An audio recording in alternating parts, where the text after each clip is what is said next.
Assalamualaikum warahmatullahi wabarakatuh. Pada video kali ini saya akan mencoba mengambil RAM untuk dibersihkan sebagai salah satu cara saya untuk menjadikan komputer itu loadingnya cepat.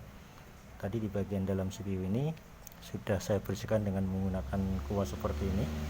Saya lebih suka menggunakan kuas yang ujungnya warna hitam karena menurut saya ujung yang hitam ini lebih kenceng ikatannya sehingga tidak mudah lepas dibandingkan dengan kuas yang lain yang biasanya berwarna krem atau warna putih.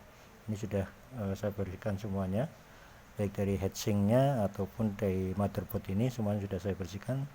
Tinggal di bagian RAM yang nanti akan saya bersihkan di bagian tembaganya, karena biasanya di bagian tembaganya itu kotor sehingga menurut saya perlu dibersihkan.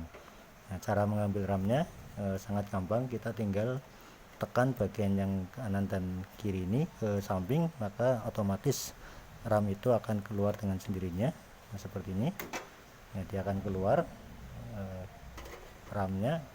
Nah, kemudian satu lagi, kebetulan saya pakai RAM DDR2 masing-masing 2 GB dengan merek yang berbeda. Satunya merek Bigen dan satunya merek PC Pro, sama-sama DDR2 2 GB. Nah, yang nanti akan saya bersihkan adalah yang bagian tembaga yang ada di sini.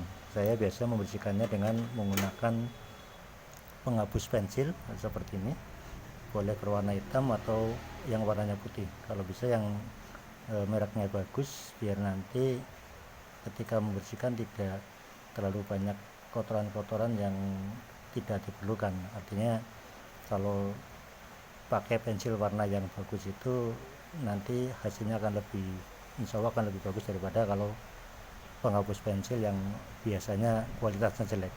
Sebelum saya bersihkan, langkah baiknya ditutup dulu di bagian sini, dan nanti ketika saya bersihkan diharapkan kotorannya tidak masuk ke motherboard yang ada di CPU. Ini cara membersihkannya cukup gampang, tinggal digosok-gosok saja bagian di sininya seperti ini. Terus diharapkan dengan sering dibersihkan seperti ini, maka ketika RAM ini bekerja, karena RAM itu sifatnya sebagai penyimpan memori sementara, random access memory, kalau rajin dibersihkan insya Allah loading pada komputer ketika mau pindah aplikasi atau membuka file yang lain itu akan lebih cepat dibandingkan kalau RAM-nya kotor. Ini disarankan ketika pegang RAM itu jangan dipegang bagian yang tembaganya ini, karena kalau dipegang tembaga ini kita tahu tangan kita itu mengandung keringat atau air yang bisa mengotori bagian tembaga ini. Ini kalau dianggap sudah bersih, sudah mengkilap, mungkin sudah bisa dipakai lagi nanti. Artinya proses loading itu bisa menjadi lebih aman dan nyaman ketika ini sudah dibersihkan. Ini satu sudah saya bersihkan.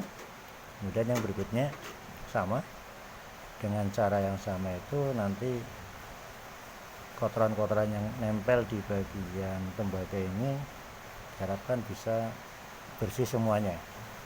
Jangan sampai ini bagian ini kotor, karena ini fungsinya mengalirkan arus listrik dari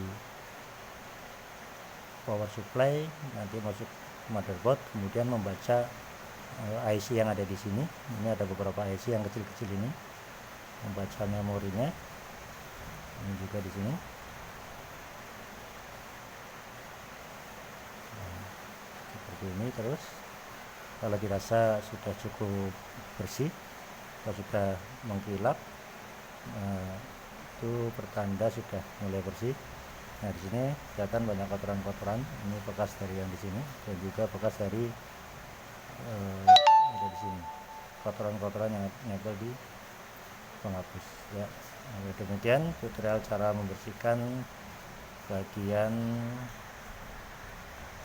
RAM yang banyak sekali kotoran-kotorannya seperti ini.